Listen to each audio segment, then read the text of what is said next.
June 15th, 2024. 53 days, 19 hours, 18 minutes, and 38 seconds. And Margie will have transferred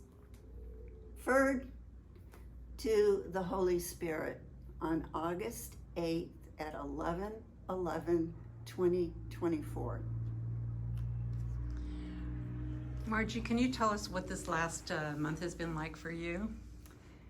It's the month where I really get to feel that I am slipping into home base. And it brings me great joy and great peace.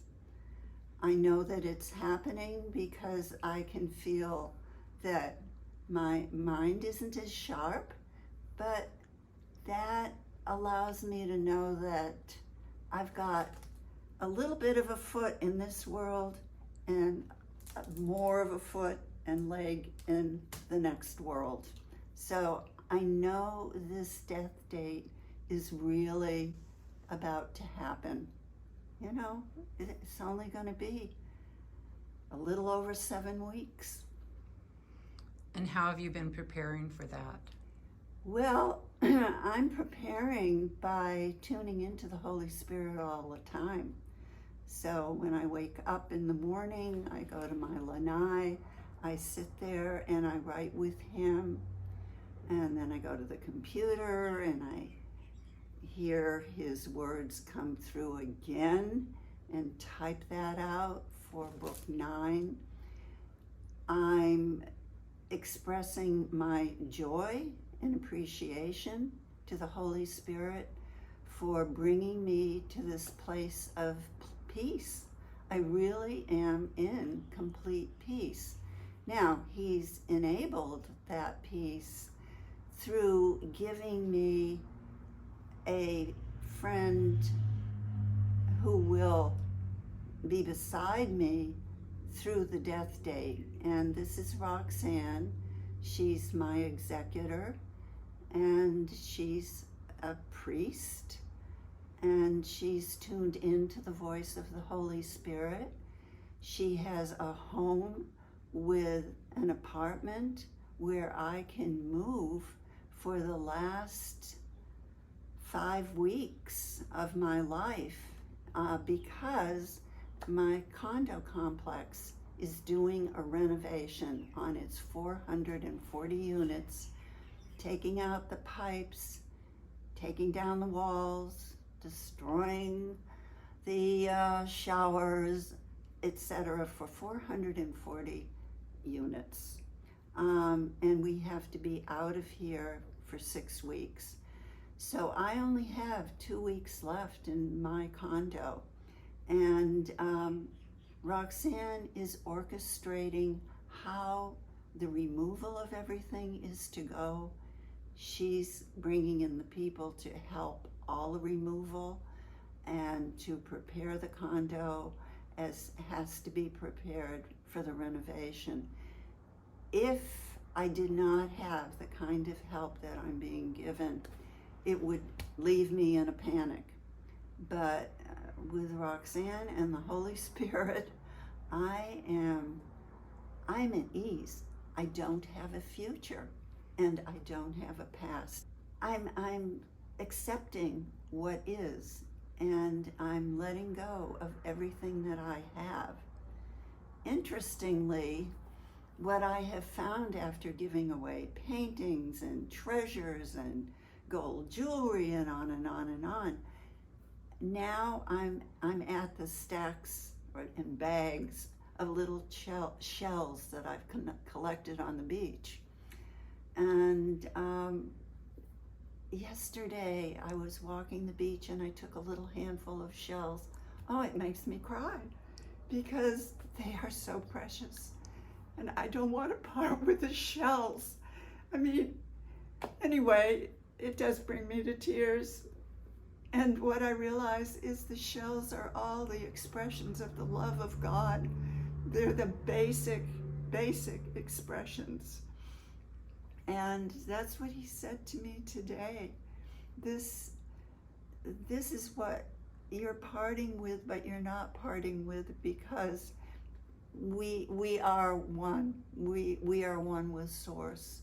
Source, the ocean, the shells, the beauty. It's all represented. This beautiful place that I live is represented in the shells that I toss at the beach for those who would come and find shells and think they were the original finders.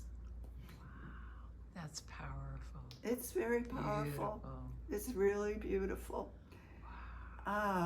Yeah, so this is where he brings me.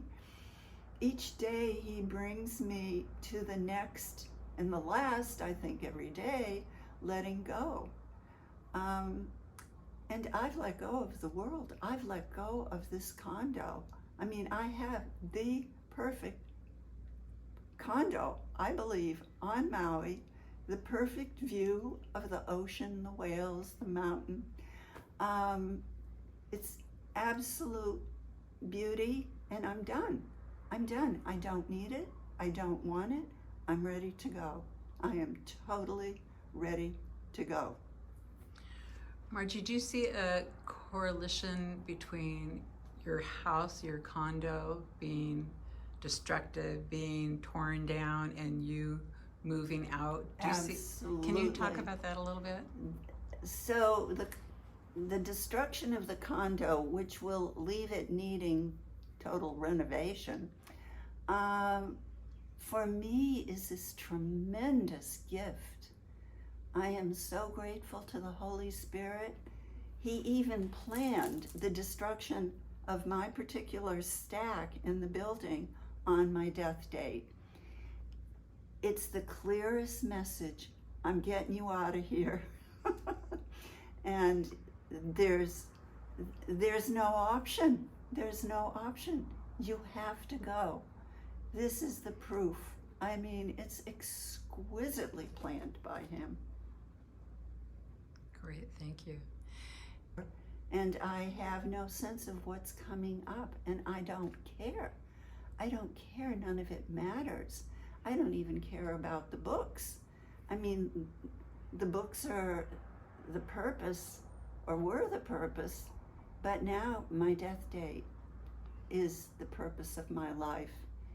And it's to show the world that in all the books, actually, he's saying, starting in 2013, he's saying in all the messages, your time is short, your time is short. You only have a few more years to live. In the beginning, way back then, I had no idea what he was talking about. And then 2 years ago, it's like, yeah, you've got 2 years to go. And you're going to die on 8/8/24. Well, I had a gathering here of the witnesses, the 5 witnesses who will be with me when I die. And we celebrated the first year pre-anniversary of the death date that day. And that evening I went out to see my beach, and at sunset, and the island of Lanai was covered with smoke, and the sun couldn't set beneath, we couldn't see it set beneath the smoke. That's when I found out that Lahaina had burned. And I've loved Lahaina. I've had the keys to the courthouse. I've shown my art under the banyan tree for 9 years. I adore the banyan tree. I adored working in Lahaina. But I tell you, I knew that Lahaina was burned to the ground. I have been and stayed in total peace. And the Holy Spirit said, and I knew, I said, what does this mean? Everything's symbolic. And he said, you must see this dream of form in ashes. And I get it. That's where I'm going. I'm going to the ash. I'm going to be tossed in the ocean with all the little shells. I'm thrilled. That's all.